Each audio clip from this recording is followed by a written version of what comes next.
Mathilde Panot, présidente du groupe parlementaire de la France Insoumise, avec Clémence Guettet, députée du Val-de-Marne, et Gabriel Amar qui était là juste à l'instant et qui a dû courir prendre son train. D'abord, nous voulions vous dire, au nom du groupe parlementaire Insoumis, évidemment tout notre soutien aux 9 militants qui sont aujourd'hui traînés dans un tribunal, et redire ici que nous n'accepterons jamais que les militants et militantes de l'eau, que les défenseurs de l'eau soient traînés dans un tribunal, pendant que Macron préfère, lui, donner la Légion d'honneur au criminel climatique qui est M. Pouyanné, PDG de Total.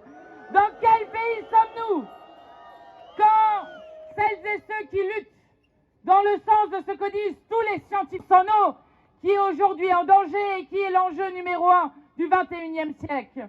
Quand tous les scientifiques nous donnent raison, quand les faits, et encore récemment, la sécheresse dans les nappes phréatiques que nous voyons nous donne raison, comment est-ce possible que ce soit ces militants qui soient traînés en justice et les criminels climatiques qui soient honorés dans ce pays? Quelque chose ne tourne pas rond.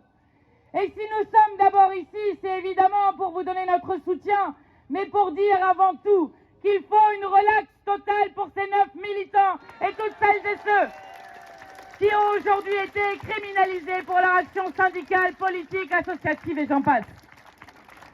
Alors, si le pouvoir veut chercher dehors la loi, il peut en trouver énormément.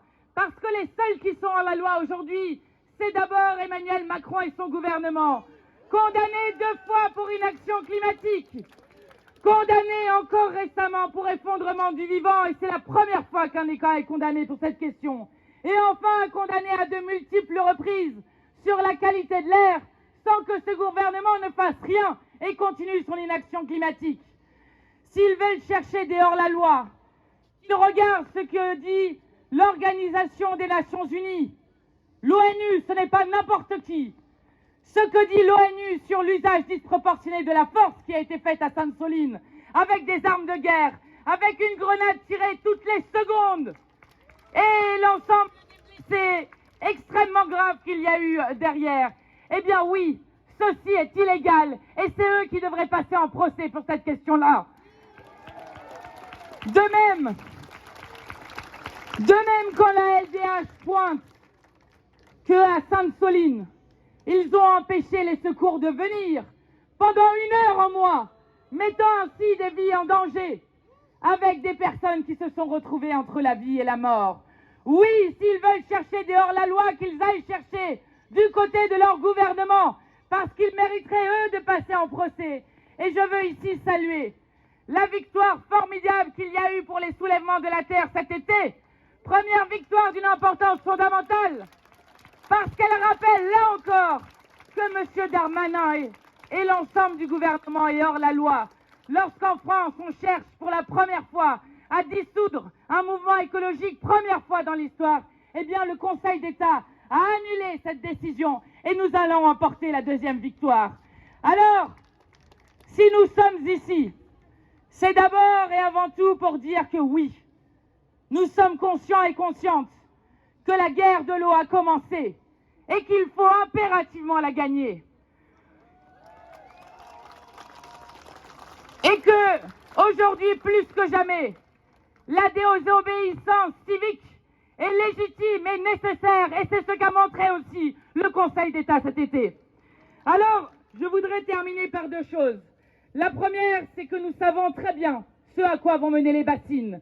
Les bassines, ils ne veulent jamais le dire, il faut le redire à chaque fois, pompent directement dans les nappes phréatiques et donc créent un danger pour la suite et l'existence actuelle, à la fois des êtres humains, mais aussi de l'ensemble des milieux et des espèces vivantes. Sur cette question des bassines, nous savons ce que cela crée. Pourquoi? Parce que des bassines ont été installées dans le monde en 1985, dans le Chili de Pinochet.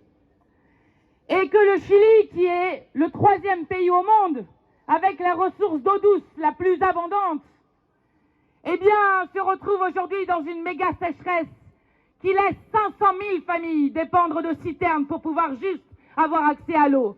Certaines familles n'ont accès à l'eau en tournant leur robinet que 15 minutes par jour. 15 minutes par jour. Eh bien, ceci est directement le résultat des méga-bassines faits par Pinochet et directement le résultat de l'accaparement de l'eau par l'agro-business. Et c'est ce dont nous ne devons absolument pas reproduire aujourd'hui et dont nous devons tirer les leçons. Et je le redis parce que il y a 50 ans tout pile, nous sommes bientôt au 11 septembre, nous allons commémorer le jour où le Chili est tombé dans l'obscurité avec ce coup d'État qui a fait tomber Allende et l'espoir de millions de Chiliens et de millions de gens dans le monde. Eh bien, ne reproduisons pas ce qui a déjà été fait, ce qui a déjà montré cet échec. Et je voudrais vous lire ce que disait le rapporteur spécial des Nations Unies sur la protection des défenseurs de l'environnement, Michel Forst.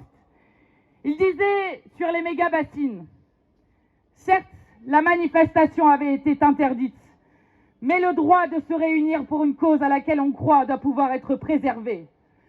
On peut même s'affranchir dans une certaine mesure de la loi lorsqu'on défend une cause d'intérêt général. Eh bien, le rapporteur spécial aux Nations Unies a raison et la France devrait écouter son conseil.